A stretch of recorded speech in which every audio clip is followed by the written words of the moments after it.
वक्त का ये परिंदा रुका है कहाँ। मैं था पागल जो इसको भुलाता रहा। चार पैसे कमाने मैं आया शहर, गांव मेरा मुझे याद आता रहा। गांव मेरा मुझे याद आता रहा। जी हाँ, नमस्कार साथियों, फिर से आप लोगों का स्वागत है आपका अपना यूट्यूब चैनल ओनली स्टडी कर। जैसा कि हम लोग प्रत्येक दिन के भांति आज भी हम लोग पढ़ेंगे संस्कृत हिंदी व्याकरण। अभी आप लोग का हिंदी व्याकरण चल रहा है, जिसमें हम लोग ने वर्ण, वर्णमाला, उच्चारण, स्थान, प्रत्यय, उपसर्ग जैसे टॉपिक को निपटाने के बाद आज आप लोगों के भारी डिमांड से मैंने समास को नस्ते नाबूद करने के लिए आज का वीडियो में अपलोड करूंगा। और इसके बाद से जो भी वीडियो अपलोड किया जाएगा 4 से 5 वीडियो वो कंटिन्यू आपका समास का होगा। और इसके बाद कहीं से भी आपका एक भी क्वेश्चन नहीं छूटेगा, चाहे आप 10th में हो, 12th में हो या 8th क्लास में हो, 9th क्लास में हो, आप किसी भी क्लास में हो, इससे बाहर कुछ नहीं होगा मेरे दोस्त, ये मेरा गारंटी है। बस केवल आपका गारंटी ये रहना चाहिए कि आपके पास कॉपी, कलम, किताब लेकर बैठो और जो हम बताएं उसको नोट करो। क्योंकि समास और संधि एक ऐसा टॉपिक होता है जो बहुतों के दिमाग से उठ जाता है, लेकिन मैं ना आपके दिमाग में सीधा डाल दूंगा। आइए ना देखते हैं आज ना समास को हम ऑपरेशन करेंगे पूरी तरह से, पूरा नस्ते नाबूद करूंगा मैं आज समास का। देखो यहाँ पर क्या होता है समास। समास क्या होता है, क्योंकि आप लोगों का बहुत भारी डिमांड था, क्योंकि मैंने जब कमेंट बॉक्स खोलता था जिसमें समास सर समास, अरे यार समास कुछ है ही नहीं। देखो आज के बाद दिक्कत ही नहीं होगा। देखो यहाँ पर समास, सबसे पहले हम लोग देखते हैं कि समास, अब जानते हो हम ना इतना डिटेल में पढ़ेंगे ना कि फिर दोबारा पढ़ने की जरूरत नहीं है, पूरा डिटेल में जड़ से हिलाकर रख देंगे। समास, यहाँ पर पहले समास का अर्थ क्या है, तो समास का शाब्दिक अर्थ होता है घटाव। क्या बोले? घटाव। घटाव मतलब कम करना, संक्षेप करना, संक्षिप्त करना। ये समास का बड़े बड़े शब्दों को छोटा शब्द में लिख देना, उसी को बोलते हैं घटाव कर देना।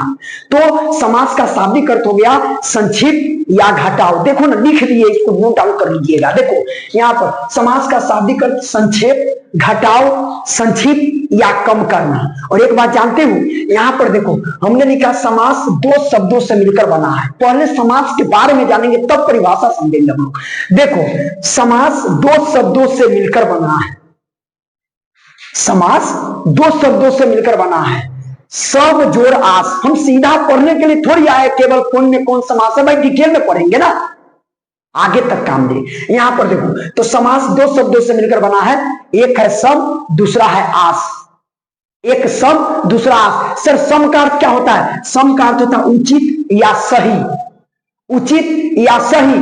और जबकि आस का अर्थ है बैठाना, सही जगह एस्टेब्लिश करना, बैठाना ही समास कहलाता है। क्या बोले? यानी सही जगह स्थापित करना, तोड़ना, वही कहलाता है समास। तो सम का अर्थ है उचित और आस का मतलब बैठाना, सही जगह स्थापित करना ही समास का शाब्दिक अर्थ होता है। अब यहां पर देखो हमने समास का परिभाषा लिखा। समास का मतलब है इसमें पदों का मेल होता है। संधि और समास में अंतर है, चुपके से इसको लिख लेना। देखो क्या क्या पूछा जाता है बताते हैं। संधि, संधि में किसका मेल होता है? संधि में वर्णों का मेल होता है।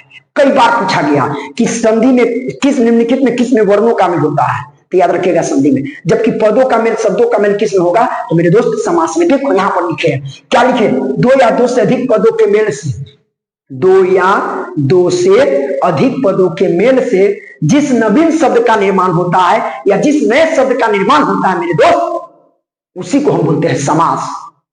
2 शब्द मिलेगा और एक नया शब्द का निर्माण करेगा, वही कहलाएगा समास। देखो यहां पर 2 या 2 से अधिक पदों के मेल से जिस नवीन शब्द का निर्माण होता है उससे तथा उसमें लगने वाले जो नियम होगा, जो नियम लगता है ना, जो लगने वाले नियम होते हैं उसको ऐड कर देते हैं, उसी को हम बोलते हैं समास।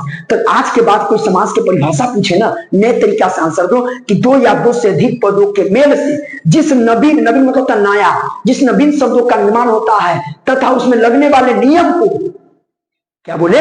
उसमें लगने वाले नियम को हम कहते हैं समास। अब देखो समास के पहले पढ़ने से पूरा जड़ से पढ़ा रहे आपको, इतना डिटेल में पढ़ाऊंगा ना, कौन क्या पूछेगा बैठकर आराम से इत्मीनान से जवाब दो। एक बार समास नाम लेना, हिला दो उसको, समास हंसते मुस्कुराते बताओ उसको। देखो यहाँ पर अब समास के अंग, तो समास के 4 अंग होते हैं। हो सकता है आपसे पूछ दे कि समास के अंग कितने, समास के 4 अंग होते हैं। यही से एग्जाम में पूछा जाता है। देखो ना कैसे पूछा जाएगा, मैं बताऊंगा आपको। और इसके बाद ना मैं आपको आपका टेस्ट भी लूंगा। देखो यहाँ पर समास के 4 अंग होते हैं। कौन कौन? एक होता है पूर्व पद, एक होता है उत्तर पद, एक होता है समासिक पद, एक होता है समास विग्रह। समास विग्रह। अब देखो पूर्व पद, उत्तर पद, समासिक पद, समास विग्रह। जैसे एक एग्जाम्पल हमने लिया गंगा जल, इसका विग्रह करो, तोड़ना। तोड़ना कहलाता है विग्रह। तोड़ना विग्रह, संधि में तोड़ते हैं तो संधि विच्छेद, इसको अलग किए ना तो विग्रह कहलाएगा। देखो ना यहां पर तो हम एक शब्द लिए गंगा जल। अब इसका देखो गंगा, यहां पर हम लिखते गंगा जल। देखो यहां पर ध्यान दो, हम लिखे गंगा, गंगा का जल, ध्यान दो गंगा का जल। अब बताइए गंगा का जल को बोलते हैं गंगा जल। गंगा जल, गंगा जल है ना। गंगा के जल को क्या बोलते हैं? गंगा जल, गंगा का जल। अब तुम बताओ इसमें एक पहले वाला पद है, एक पहले वाला पद है और एक बाद वाला पद है। तो पहले वाला पद को हम बोलते हैं पूर्व पद। क्या बोलेंगे? पहले वाला पद को पूर्व पद और बाद वाला पद को बोलते हैं उत्तर पद। देखो यहां पर इसको बोलते हैं उत्तर पद। क्या बोलते हैं? उत्तर पद। अच्छा, और इसको तोड़े ना, अब देखो जो बना गंगा जल, और इसको बोलते हैं हम समासिक पद, क्योंकि समास का रूप धारण समासिक पद। कौन पद बोले? समासिक पद। याद रखिए इसको क्या बोले? समासिक पद। और ये गंगाजल को तोड़िएगा तो गंगा का जल तोड़ दिए तो हो गया समास विग्रह। क्या हो गया? समास विग्रह। समझ में आ रहा है ना आपको? देखो यहाँ पर तो गंगा पूर्व पद, तो देखो यही लिखे है, कोई याद करना भारी बात है? अरे देखो पहले वाला पद को पूर्व पद, बाद वाला पद को उत्तर पद। अच्छा, अब जब बन गया एक पद तो हो गया समासिक पद, इसको फिर तोड़ दिए गंगा का जल तो हो गया समास विग्रह। इसी को बोल दिया कि समास के 4 अंग। देखो यहाँ पर लिखे, अब इसको तो मिटा सकते हैं, रहने देते। देखो यहाँ पर नोट कर लेना इसको। देखो गंगा, तो यहाँ पर देखो गंगा लिखे तो कौन पद हो गया? पूर्व पद। तो यहाँ पर देखो लिखे पूर्व पद। तो किसी भी शब्द अगर पहला वाला पद होगा तो पूछता है, कभी कभी जानना क्यों जरूरी है, निम्नलिखित में कौन पद प्रधान होता है पूछता है, इसीलिए मैंने इसको बताया है। तो देखो यहाँ पर लिखे गंगा, तो देखो गंगा कौन पद हो गया? पूर्व पद। कौन पद हो गया? पूर्व पद। अच्छा, जल कौन पद हो गया? देखो बाद में आया तो उत्तर पद। अच्छा, उसका देखो समासिक पद, जो समास वाला पूरी तरह से समासिक पद एक रूप धारण किया, हो गया गंगा जल। तो देखो समासिक पद कौन हो गया? गंगा जल। अच्छा, समास विग्रह जब तोड़ दी तो अलग कर दी तो समास विग्रह कहलाएगा। तो देखो गंगा का जल, गंगा जल को तोड़ दिए गंगा का जल, तो यहाँ पर देखो ये हो गया आपका गंगा जल। गंगा का जल ये हो गया समास विग्रह। समझ में आ रहा है कि नहीं मेरे दोस्त? कमेंट जरूर करना। न समझ में आएगा, पूरा आएगा समझ में। यहां पर देखिए आप अब केवल देखते जाओ ना, वीडियो को आराम से देखना है, सुनना है, याद हो जाएगा। देखो यहाँ पर अब समास के भेद, अब लोग क्या करें? समास के भेद आप जानते हैं मेरे दोस्त, समास के 6 भेद होते हैं। कितने भेद होते हैं? 6 भेद होते हैं। ऑब्जेक्टिव में भी पूछा समास के लिखित में आसान क्वेश्चन पूछ देता है, कितने भेद है? 4 5 6 7 8 इस तरीका से 6। अब देखो लेकिन एक बात याद रखिएगा, समास के कुल 6 भेद होते हैं, लेकिन पद की प्रधानता देखो लिख दिए, तथा पद की प्रधानता या मुख्य रूप से समास के 4 भेद होते हैं। आप कहिएगा सर 4 भेद, 2 को गया कहां? तो देखो यहां पर ना, यहाँ नोट में वही बात मैंने लिखा है कि मुख्य समास के कुल 6 भेद होते हैं तथा पद की प्रधानता मुख्य रूप से समास के 4 भेद होते हैं। तो 2 को गया कहां? देखो यहाँ पर क्या लिखे? मुख्य रूप से समास के 4 भेद, इसी बात को। और कर्मधारय समास तथा द्विगु समास को ना हम तत्पुरुष समास के अंतर्गत रखते हैं। किस समास के अंतर्गत? तत्पुरुष समास के अंतर्गत। तो मेरे दोस्त आप ये बताओ, जब ये दोनों मिलकर ये एगो हो गया तो 6 गो में से 2 गो घट गया तो कै गो होगा? 4 गो। तो इसीलिए बताया कर्मधारय समास तथा द्विगु समास को हम लोग तत्पुरुष समास के अंतर्गत ही आता है, इसीलिए उसको तत्पुरुष समास के अंतर्गत रखते हैं। तो दोनों मिलकर एक हो गया, एक हो गया, तो ये बताइए तो दोनों समास मिलकर एक हो गया तत्पुरुष समास के अंतर्गत आ जाएगा। तो इस तरीके से समास 6 प्रकार है और 6 में 2 गो मिलकर एक हो गया, तो इसीलिए 4 गो हो गया। मुख्य रूप से तो पूछा जाएगा बताइए यानी समास के कुल कितने भेद? तो 6। आपसे यही पूछा जाएगा। लेकिन याद रखिएगा चूंकि हम डिटेल में पढ़ेंगे, है ना, केवल व्यूज तो बटोरना नहीं है, आप लोगों को सिखाना है। मुझे कोई मतलब नहीं है क्या है नहीं है, दुनियादारी से कोई लेना देना नहीं, बस आपके लिए संकल्प मैं लिया हूं ना पढ़ाने का, तो मैं पढ़ाऊंगा चाहे कुछ भी हो जाए। यहां पर देखो, तो पद की प्रधानता या मुख्य रूप से समास के 4 भेद होते हैं, लेकिन आपसे ये याद रखिएगा टोटल 4 क्यों होते हैं मैंने यहां पर बता दिया। ठीक है, अब देखो कि समास के, अब यहां पर ध्यान रखना कौन कौन 6 कौन कौन है, तो देखो ध्यान रखना।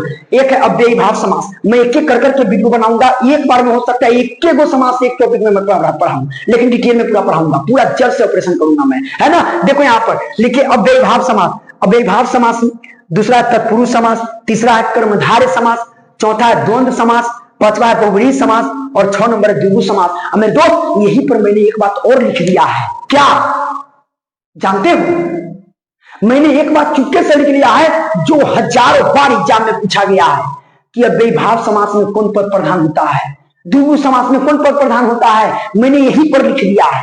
मैं पढ़ाऊंगा तो बताऊंगा ही, लेकिन मैंने यहां पर लिख दिया है। देखिए अव्ययी भाव समास में कौन पद प्रधान होता है, तब पूर्व पद की प्रधानता कहेगा, पूर्व पद की प्रधानता लिखित में कौन समास में होती है, याद रखिएगा, याद करके जाना है।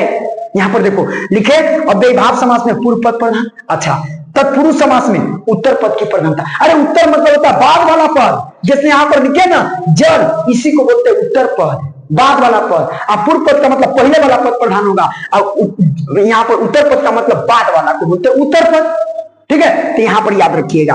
आप बताओ तो तत्पुरुष समास में उत्तर पद की प्रधानता, इसको याद रख लेना है, यही पूछेगा उत्तर पद की प्रधानता किस समास में, तो तत्पुरुष समास में। कर्मधारय समास में किसकी प्रधानता होती है, उत्तर पद की प्रधानता होती है। ठीक है, क्वेश्चन बैंक उठाकर देखना कितना बार पूछा गया है, हम आपसे झूठ बोलेंगे, क्वेश्चन बैंक झूठ नहीं बोलेगा, देख लेना वहां से। यहां पर देखो द्वंद्व समास, दोनों पद की प्रधानता होगी, निम्नलिखित में किस समास में दोनों पद की प्रधानता होगी, बताइए। तो याद रखना कौन समास, द्वंद्व समास, मैं याद अभी करा दूंगा, देखना।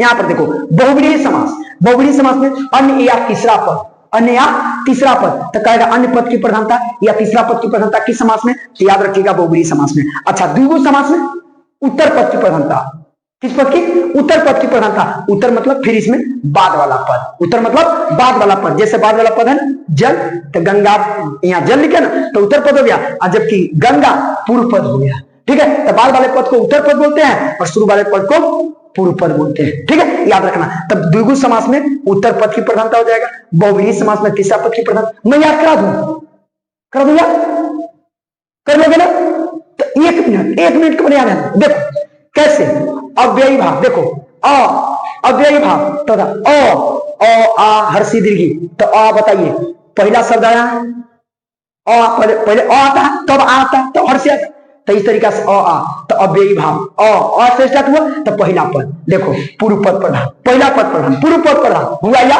अच्छा अब मैं बताता हूं, तीनों को याद रखना। देखो अव्ययी भाव तो अ आया तो पूर्व, हर्षी पहला हो तो पूर्व पद प्रधान। अच्छा अ से स्टार्ट होगा पहले। अच्छा तत्पुरुष, यहां छोड़ो, ये सब छोड़ो, तीन को याद रख लो। उसके बाद सब में देखो, यहां पर देखो एगो द्वंद, देखो दूगो